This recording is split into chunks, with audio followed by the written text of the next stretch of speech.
Hello, everybody. Welcome. I hope you had a wonderful week, a healthy week.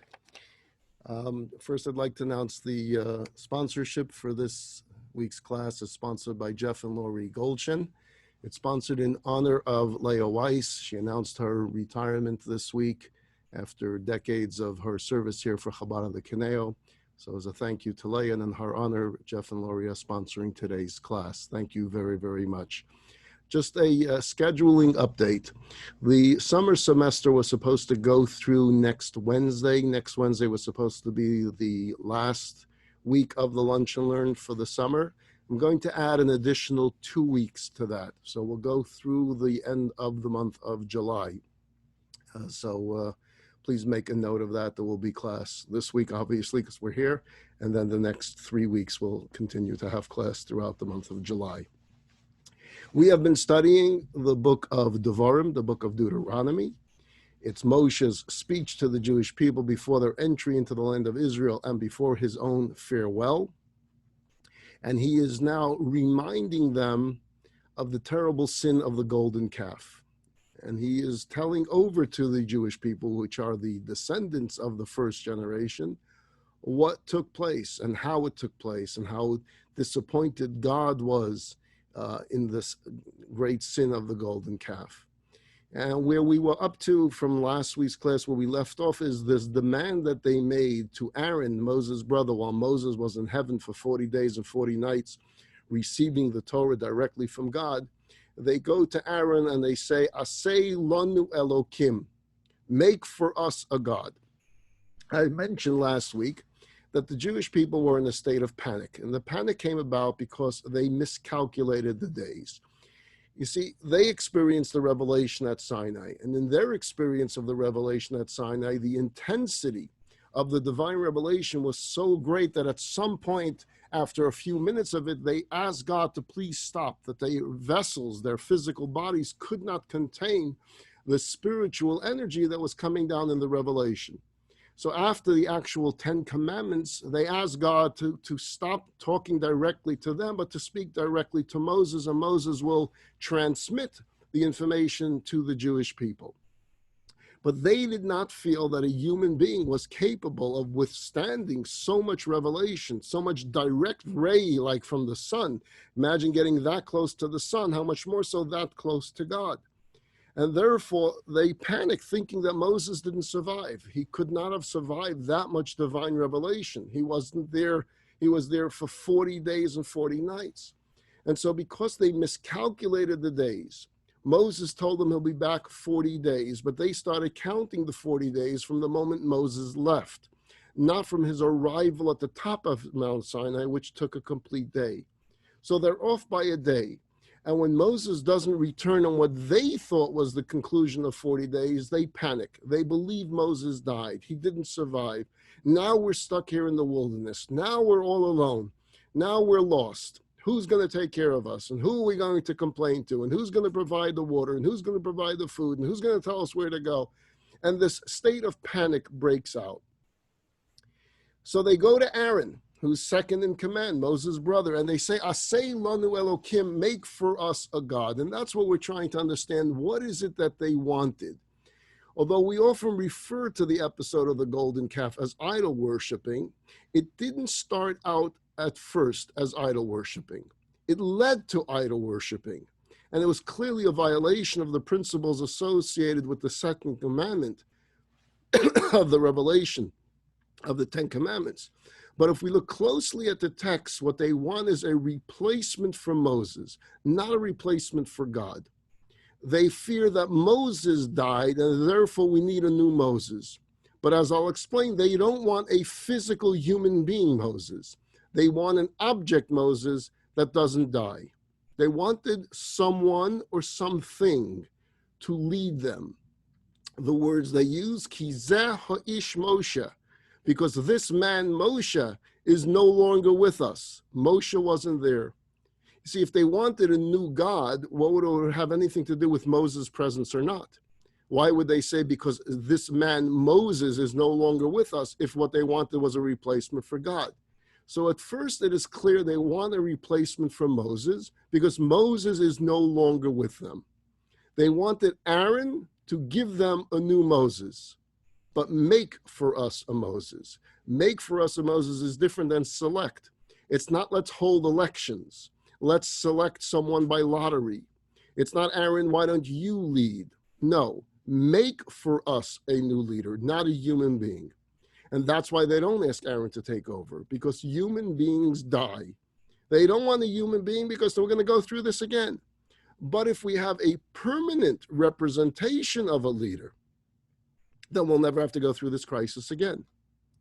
As I started explaining at the end of last week's class, before we dismiss this as idiotic, that they could want to create a leader out of gold, you have to understand this from the culture from which they came. Yes, there is a God above all, but us humans can't bear to hear the words of God because God is too lofty, God is too holy, God is too powerful. So what if we were to channel God's holiness to rest in a physical entity, and then we can receive guidance from that physical entity? So God will communicate. Let's pick a more modern day example, a computer. What if God would sanctify a computer, that this computer will give us the word of God? So we typed in an email and we send deargod.com and we send an email to God and we say, here is our question. And God will send us an email back. So God will channel, because I can't hear the words directly from God because God is too lofty, too holy. The intensity would be too great for my physical body to be able to withstand it. But if it's channeled into something physical, if this computer screen in front of me flashes the words of God, then I can handle it. So in their culture, they didn't have a laptop. They didn't have an iPad yet. They didn't have a smartphone in those days. What they saw from their culture was, yes, representations of animals, of stars, of sun. That's what they saw. Not looking to make that the idol, but looking to make that calf the representation, that physical entity that God would communicate through, and that would be their leader. Now, again, it's clearly a violation of the second commandment. We're not allowed to do that. We're not allowed to make any graven image. Absolutely not. But what we're trying to understand is how our ancestors could have made this mistake. In the temple, there was the special room called the Holy of Holies. We discussed this briefly at the end of last week's class. In the Holy of Holies, there was an ark. On the ark, there was a cover. On the top of the cover, there were the kruvim. Kruvim were the winged angels. They had the faces of babies. They were facing one another. Their wings were outstretched towards one another. And it's between these two golden description of angels. These were golden angels carved out of gold, that the voice of God was heard. So anytime you have in the text of the Torah that God spoke to Moses, God's voice was emanating from the Holy of Holies, within that room of the Holy of Holies, from the ark, and within the ark from between these two golden angels. That's where Moses would hear the voice of God. He would stand outside the tent of the meeting. He would hear God speaking from there. So there again, clearly you see this concept of there being a representation, something physical that God will use to communicate, is something that they may have been experiencing from prior cultures as well. The whole concept even of the tabernacle, in which it says that God will rest in the tabernacle, or that God rested in the holy temple. The holy temple was physical. It was made of gold, it was made of silver, it was made of material. And what does it mean? God rested there. The Shekhinah dwelt there. There was the divine presence that was there. So God does choose, when he chooses, to rest amongst the physical creations, physical entities, that which has been carved, that which has been made. The garments of the high priest, I spoke before about the laptop screen. Well, they had something like that. A little bit different than the laptop. It wasn't made by Apple. It wasn't made by Microsoft. It was the breastplate of the high priest. It had 12 stones, very precious stones. On each stone was carved one of the names of the tribe. So you had all of the letters of the Hebrew alphabet there. If there was a question, and they took this question to the smaller courts, and the smaller court didn't know, and they went to the higher court didn't know. The Nasi, the leader of the generation, did not know the answer, and they needed to ask God this question. The way they would ask God this question is they would ask it in front of the high priest. They would address the question to the breastplate of the high priest, and the response would come in letters lighting up on the breastplate of the high priest. Very similar to my laptop example, where the answer was coming to them. So they were not yet on the level that they can hear God's voice directly, but God did communicate with them.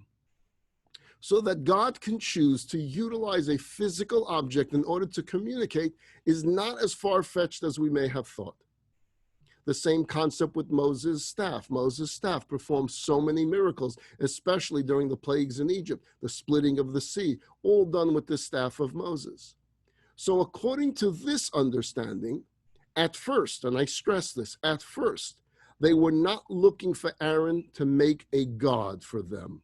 They were looking for a miraculous physical representation that would lead them and not die. This doesn't mean there was no sin involved in this, because they were already taught the 10 Commandments, and they were taught and they heard directly from God, thou shalt not make any graven image, not a graven image of man, not a graven image of a beast that could be worshipped in any way, and this would clearly be a violation of that. Idol worshiping in Judaism does not mean that you no longer believe in a God or that you choose a different God to worship. Idol worshiping in Judaism is even if you still believe in God, as these people certainly did at that time, but you want to add partners to God. You want to add extensions. You want to have trinities or a golden calf where God has a partner. Judaism, unlike many religions, says no. That's what the second commandment and the brief few verses after the 10 commandments are all about. No graven images. The 10 commandments came to teach us that not only was the individual who rejected God and chose an idol of any sort as his God an idol worshiper, but for the Jew, so was any worship of any deity when man invents the holiness. I repeat those words. Anytime man invents holiness, creates their own holiness, not dictated by God Almighty, but comes up with something that they decide is holy, that is idol worship. That's a violation of the second commandment. Holiness belongs to God. What God deems to us to be holy, whether we understand it or not, is holy, and whatever is not holy. It's not sanctified. Doesn't mean it's impure, doesn't mean it's sinful, doesn't mean it's bad. It can. But if we take that item and we sanctify it and we claim it to be holy, but God never deemed it holy, then it becomes a violation of the second commandment. What God is saying to us more than anything is that we don't need it. And therefore, if we still go for it, we're limiting our own relationship directly with God, and we're substituting it for a physical item that we chose, that we created. This is why post-temple era, which we're still in, after thousands of years of not being in a holy temple, we still have a relationship. We still have direct avenues that connect us to God every single day, every single moment. For we understand that the temple was not independent of God, but it was part of God's will. And only because it was part of God's will did it have holiness to it at all. Without that, the holy temple was just gold and silver and stone. And in fact, in the latter years of the second temple, when the temple was already corrupted and the high priest was corrupted, it had no value. It had no holiness. You remove God from the holy temple, then you remove the holiness from the holy temple, and it's no longer holy. It may be grandeur, it may be beautiful, it may have lots of gold, it may give you a big wow, but holiness is not there if God is not involved with it. The very same vessels that God instructed us to make for the holy temple becomes meaningless if it's not connected to a relationship with God. If it's just museum pieces, it may be nice, we may marvel at it, but it's not a holy temple anymore. But if God does instruct something, we can take a piece of hide of an animal and we can write on that hide, on that piece of parchment, the chapter of the Shema, and we can make a mezuzah on it. And suddenly, that which yesterday roamed the fields and made meh sounds can now be elevated to the status of holiness. That's the very same hide that belonged to an animal yesterday that was in the field. If that animal slaughtered properly and the hide is taken off and it's formed into a parchment and the scribe writes as was prescribed by Moses at Mount Sinai, dictated by God, how a mezuzah should be made, that same piece of hide now hangs on my door. I kiss it and it becomes holy. It's sanctified because God instructed. It's connected me to God. You see, the people in the wilderness, our ancestors, they erred. They wanted something that they could create on their own. They wanted to establish it themselves as their leader. They wanted to pick something and make it a conduit for God, a conduit for holiness, for self-holiness. They wanted to create what was going to be holy. The question many ask on this explanation that I just offered you is that the verse in the English translation says, make us a god, where it seems in English to say they're asking for a God. And that's, all I'm saying is they're asking for a Moses. The text seems to say, they say, make us a God. And the truth is, as a response to that question is that English is limited in its translations. The Hebrew word is Elohim. Aseh lanu Elohim. It can be translated, make us a God, but that same word Elohim is used throughout the Torah to mean ruler, judge, leader, figurehead, or God.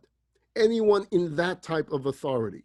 So merely the fact that they use that word does not mean that they're saying, make us a God. It could mean, make us a leader. Quite possibly, you have another error here in their judgment. And this is a theory that I have. Perhaps what we see here is that some of them misunderstood themselves the role of Moses.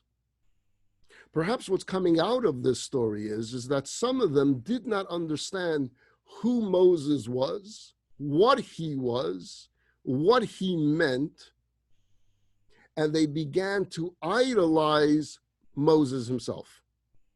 They began to think of Moses as the partner, as others think of others in different religions. And in their mind, Moses was a partner, and that gave him superhuman status.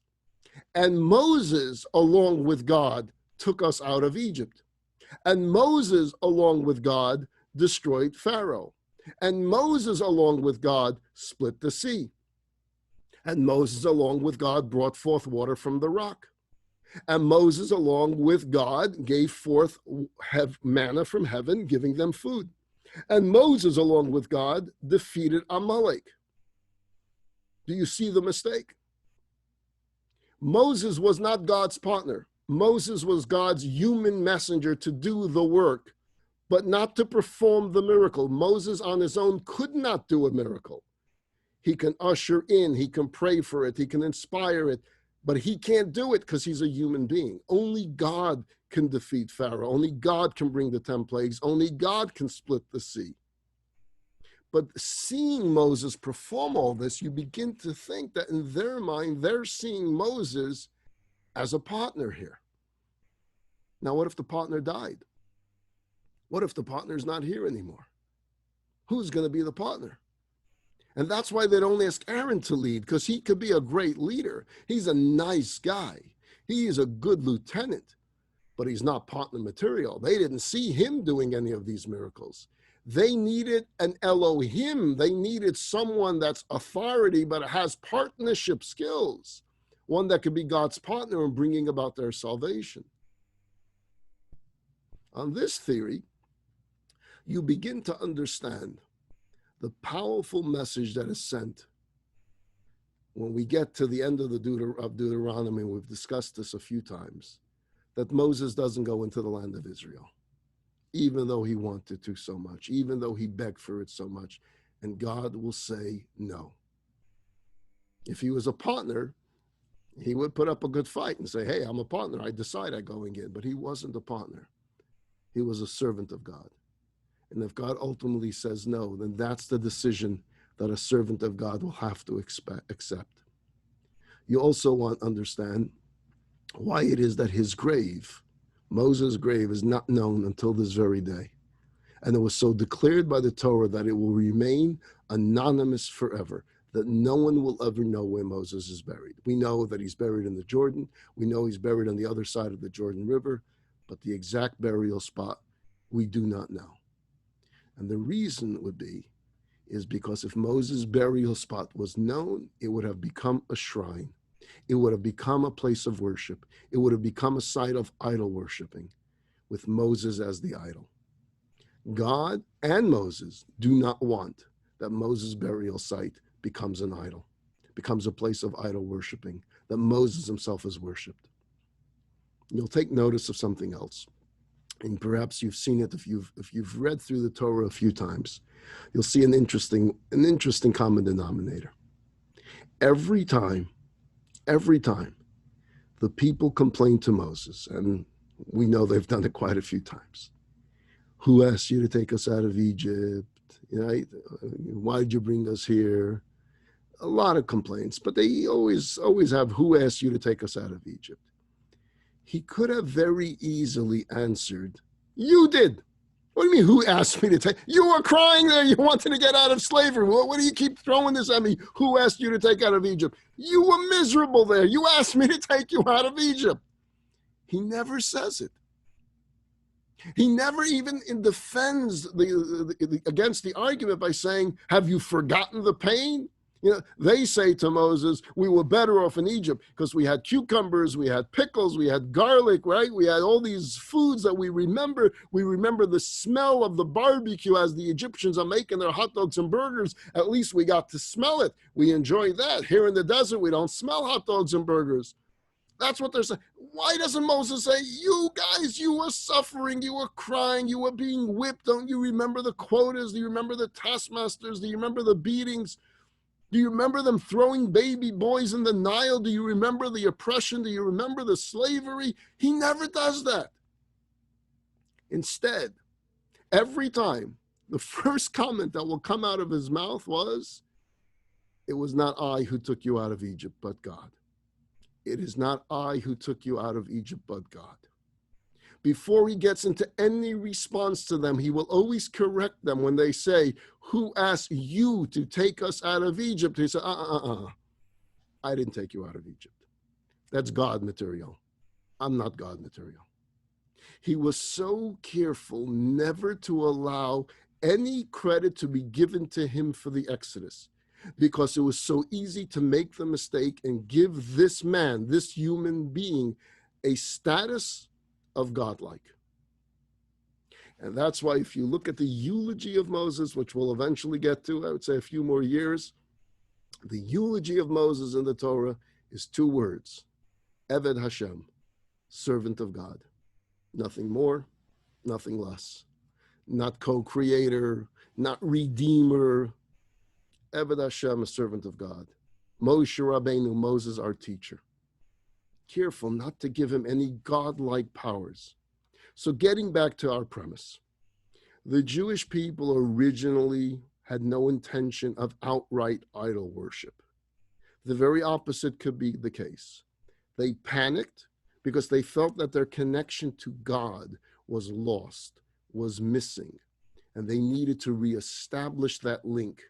And because Moses, in their mind, didn't survive, we need something else to establish the link. So let's make something. Let's create something. And hopefully God will put the message into that thing that we create so that we won't be lost. Everything that I just explained to you as a defense, so to say, for our ancestors is only for the opening verse. It's only as the sin begins. And even as it begins, as I mentioned, there's still some sinful parts to it. But once this begins, it quickly attracts all elements within the people. Now, other groups are coming along.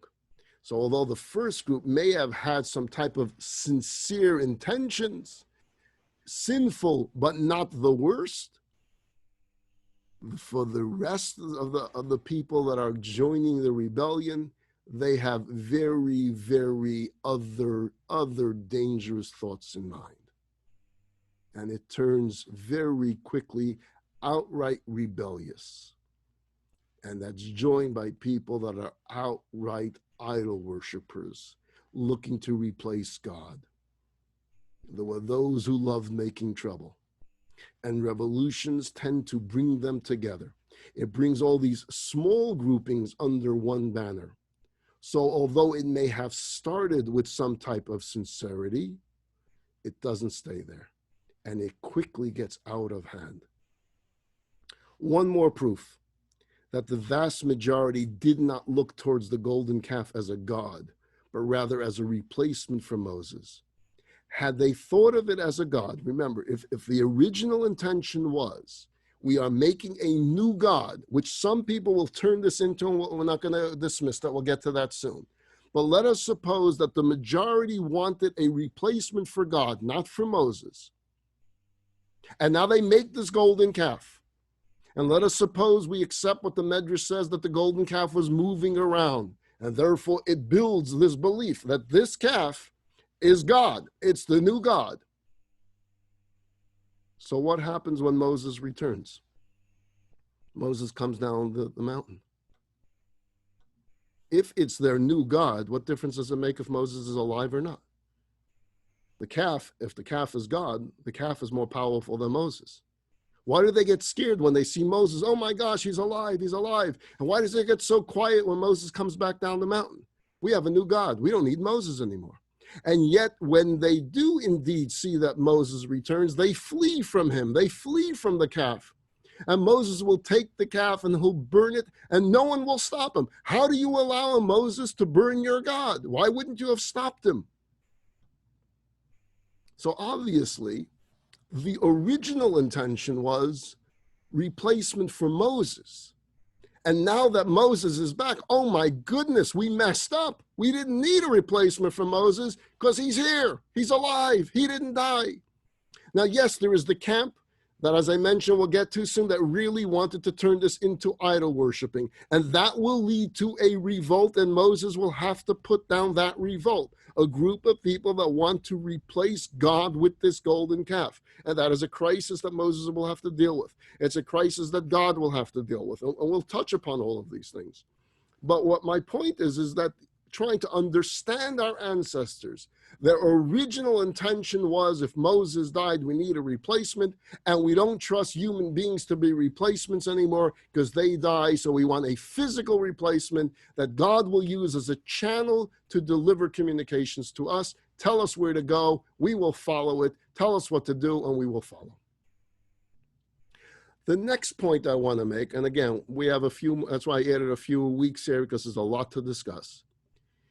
And besides, I enjoy being with you. One more strong point in defense of Aaron. And anytime I give this class and have this discussion, yes, there will be those in attendance that will say that I'm giving special treatment to Aaron because he's my grandfather. And the answer to you is, you betcha. That's right. I'm a Kohen. Any of you that are a Kohen, daughters of Kohens, you are a descendant of Aaron. Aaron was the high priest. He was the father of all Kohens. He also happened to be a loving person, a giving person, loved by all. He was a kind-hearted individual. And so it's okay that we spend some time trying to defend his role because it doesn't match up with the rest of his life. Think about this for a minute. What does Aaron want to do? If you are Aaron and you have this mob surrounding you, now you can die. You can say, I'm not letting you do anything and get killed, and you're not afraid of death if you're Aaron, but you have to think of the consequences of that. So what if Aaron is dead? What does that help? Who's in control? There is no control. And now you have the fact that they were involved in the murder of Moses' brother. You don't get out of that fast. And Aaron knows this. Aaron knows the worst end up here. The worst way this can end up is if he allows himself to be killed by them. The idol worshippers then take control. Chaos breaks out. The mob takes on over the rule. If there's no leadership at all, then you have total chaos. And we have seen what total chaos can bring. It destroys a society pretty fast. So Aaron needs to stay alive. And he also needs to stay relevant so that he can control the storyline just a little bit. He's not strong enough to put down the mob, but he's smart enough to try to stay relevant. So, you're Aaron. You're trying to explain to them that they miscalculated the days. You're trying to say Moses didn't die. Moses is coming back. Just give it one more day. And they're saying, no, make us something now. What do you need to do? Think. The answer is one word: stall. That's all you need to do. If you really believe that Moses is coming down in one day's time, and you really believe the sincerity, as I just put out there, that all they wanted was a replacement for Moses. So if Moses comes down in one day, crisis is over, at least calm down, or at least now you have you together with your brother Moses to deal with the crisis. So you need to stall for one day. That's your job. Don't get killed. Don't fight the mob and die a martyr. That would have been the easy way out. No, you got to stay in control. They don't want you as the leader. You don't want me as your leader? Okay, listen to my advice. You want a replacement for Moses? This is what you need to do. The first thing we need to do is start a fundraiser. We have to do a fundraiser. Those of us in the fundraising business know it's not so easy. The moment you start saying you're going to make an appeal, people start getting a little uncomfortable. Well, I don't know how much we need a replacement for Moses. Maybe we don't need it so much. Maybe he will come back. That's at least what Aaron was thinking. So the first thing that comes out of Aaron's mouth is, okay, I get it. You want me to make a replacement for Moses. It's going to take some money. So we need to make a fundraiser. How are we going to make a fundraiser? I need gold. So I need you to go home, listen to the brilliance of Aaron. I need you to ask your wives for their jewelry. That's what he says to them. Go ask your wife to take the earring out of their ear and give it to you so that you can bring it to me. Go ask your wife to take the nose ring out of their nose and bring it to me so I can use it to make this golden calf. Go ask your wife for their bracelets and their necklaces. Ask your wife for them. That's what he says. Think how wise this is. He doesn't say, give me your gold. He says, give me your wife's gold. What is he hoping for? Stalling tactics. The fight that will take place in those tents. You're not touching my earrings. Get your hands off my bracelet and necklace. All he needs is one day. And so the first thing he says is, let's make a fundraiser.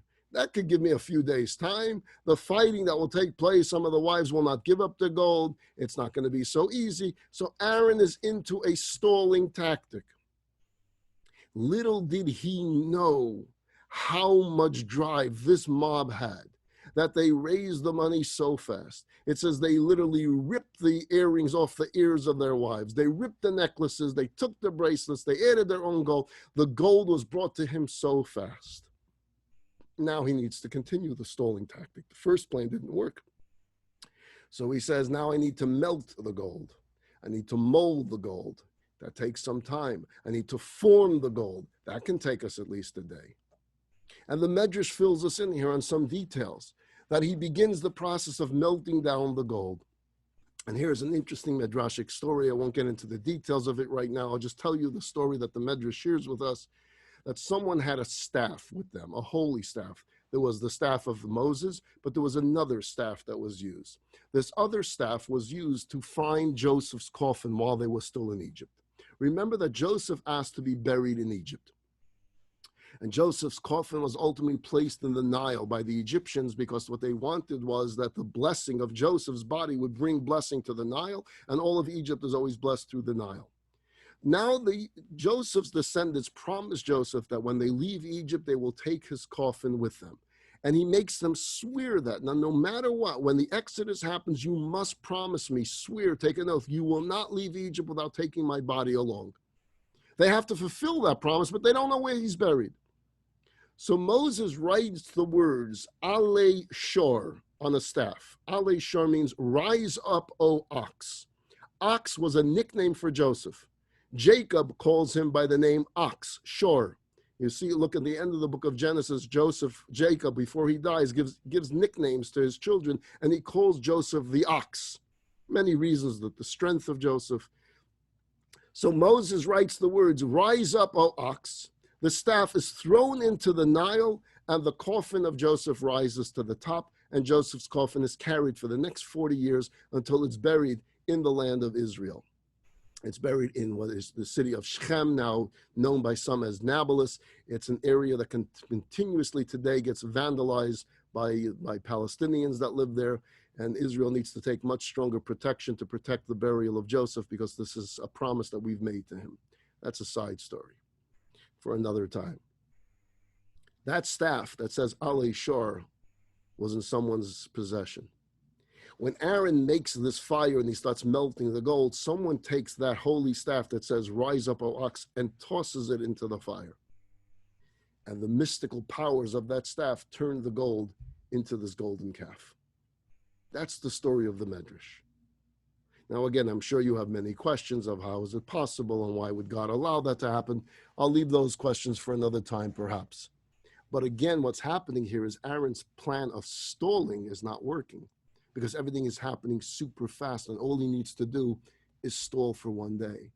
So what does he say? Now the golden calf is there. He says, okay, everybody, go back to your tents. Let's come back tomorrow, and tomorrow we will celebrate. What does he want to do? He wants to hope that tomorrow, when they all come together, he'll do a speech, he'll do a sermon, he'll do a long sermon, he'll do like a Bryski Kol Nidre sermon that just keeps going on and on. He'll do a long sermon, and by that time, Moses will come down the mountain, crisis over. So that's what he tells them to do. He says, come back, go home, and come back tomorrow, and tomorrow we'll do the celebration. Because all they want is a replacement for Moses. So if Moses comes back, crisis is over. So he makes this object of gold. And he believes that if it's an object of gold, then as soon as Moses comes back, Moses can easily destroy it. You see, had Aaron selected a human being to replace Moses, let us suppose he would pick from his own family a relative named Korach. And he would have said, Korach, you know what? Moses died. They want a new leader. You're the guy. And the next day, Moses comes down the mountain. Korach says, I'm not relinquishing power. I'm the new leader. So in Aaron's estimation, it's better to have a piece of gold. A piece of gold is not going to fight back. When Moses returns, crisis is over. We could have had a civil war had he replaced Moses with another human being. That was Aaron's plan. It backfires again because the people don't wait till the morning. They get up early, they get up at dusk, and they start their dances, and they start their celebration. And here's where it becomes totally out of control. Because as they begin to dance around this idol, this golden calf, that's when they say these words, Eila Elokecha Yisrael. This is your God, O Israel. This is your God, O Israel. This is the God that took you out of Egypt. Those are bad words. Those are indefensible words. It's not this is your replacement for Moses anymore. Now it's this is the God that took you out of Egypt. Now this golden calf is replacing not just Moses, but replacing God as well.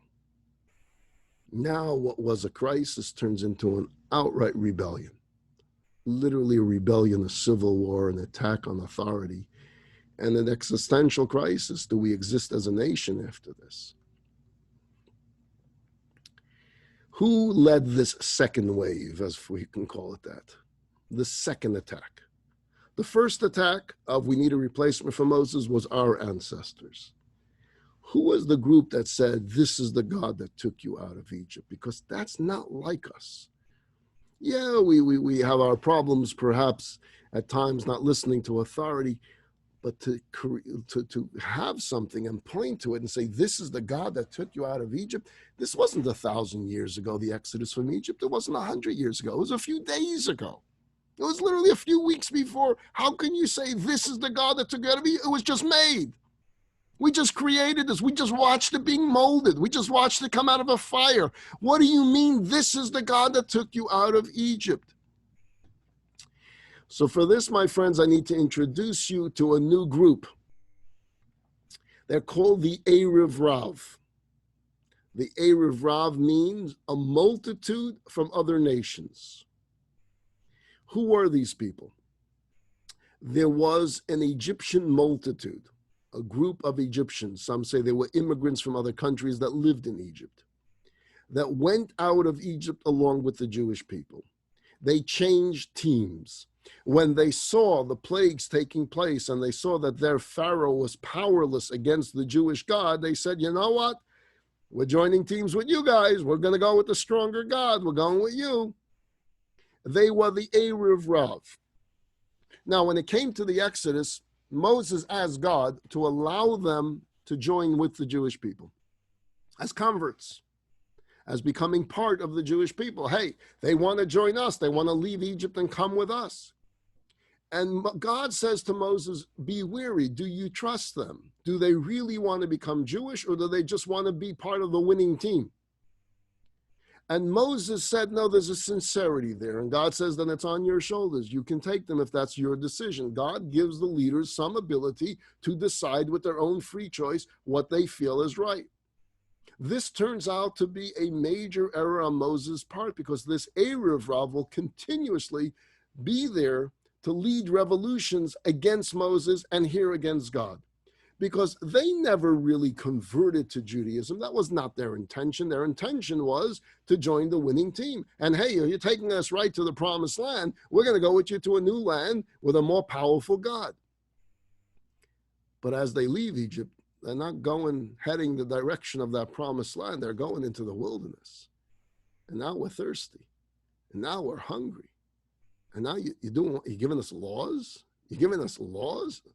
10 of them? No, not 10. 613 laws. They have no interest in this. This is not what they bargained for. And this is how our story takes a bad turn. Because now those that wanted to utilize this crisis for their own agenda, they take over. And that brings us much closer to what we call pure idol worship. Not just overthrowing Moses, but this is overthrowing God. I believe if it ended merely with the crisis that they were afraid and they panicked without Moses, they didn't know if Moses died or not, and even the fundraiser, it wouldn't have been such a big story. But once we have the fashioning of the calf and the statement of this is the God that took you out of Egypt, now this becomes a significant part of our history. Now this becomes a stain that we're still working to cleanse off. And even though we can put the blame, and we clearly can, on the Erev Rav for instigating it, that doesn't mean that Jews didn't join that. It clearly doesn't mean that we did the right thing and put down that revolution. We let it go.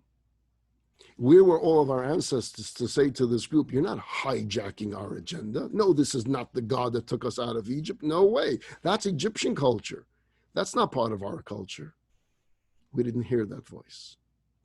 We didn't hear the silent majority speak up against it. Nachmanides, in his commentary on the golden calf, focuses on these words.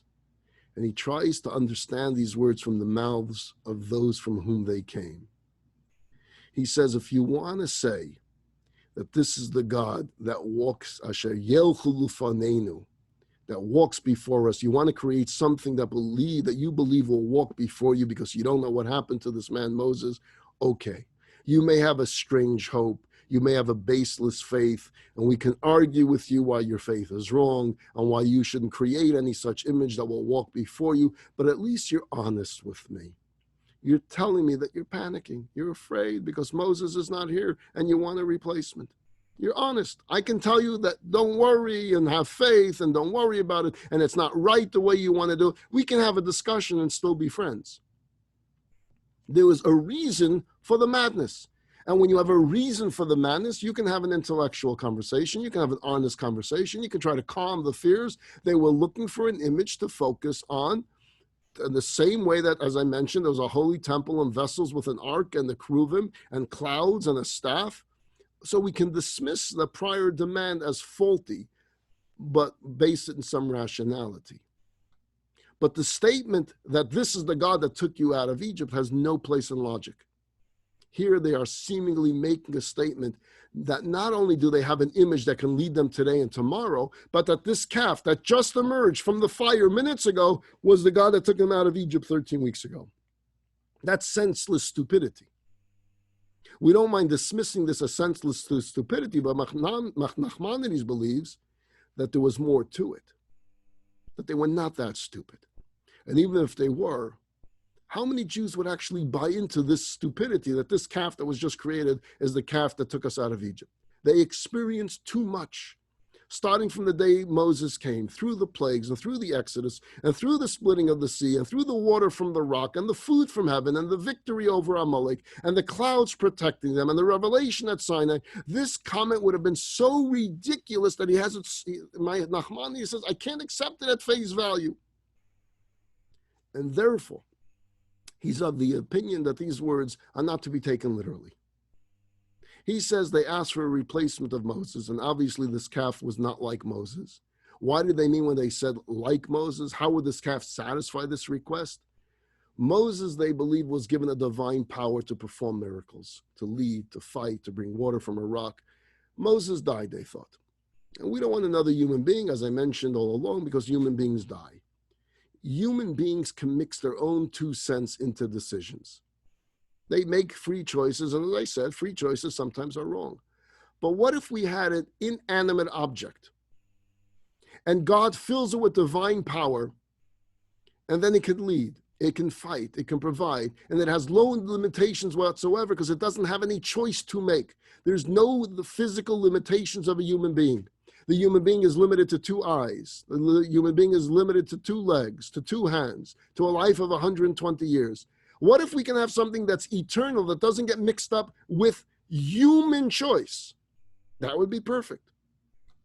That would be something that could last. That could be something that could be perfect for us. So they make a calf using magic, as the Medrash taught us.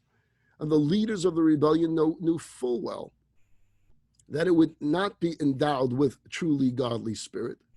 They knew that they brought this spirit about through magic or through the staff that I said that they threw into the fire. What they're trying to do is sell this new young nation on this belief that whatever spirit rested on Moses during the Exodus now rests on this calf. That's what Nachmanides says these words mean. This is the God that took you out of Egypt, is whatever you believe that Moses had, whatever strength you believe that Moses had, that allowed Moses to be that partner with God to take you out of Egypt. Guess what? This calf now has it. This calf has all the magical powers of Moses. And therefore we can point to it, even though it just came out of the fire, and say, this is the God that took you out of Egypt. This is the Moses that took you out of Egypt. Because whatever magical powers Moses had has now been invested in this calf. This mistake is just as wrong as if you believe that Moses himself took them out of Egypt. As I said, Moses never took them out of Egypt. Moses didn't split the Red Sea. Moses didn't do any of the miracles. God did, and only God did, and only one God does. And that God chooses to use holy people to fulfill tasks. But it is God that puts the power into them to perform the miracle. This golden calf is just that. It's a piece of gold. It has no holiness to it.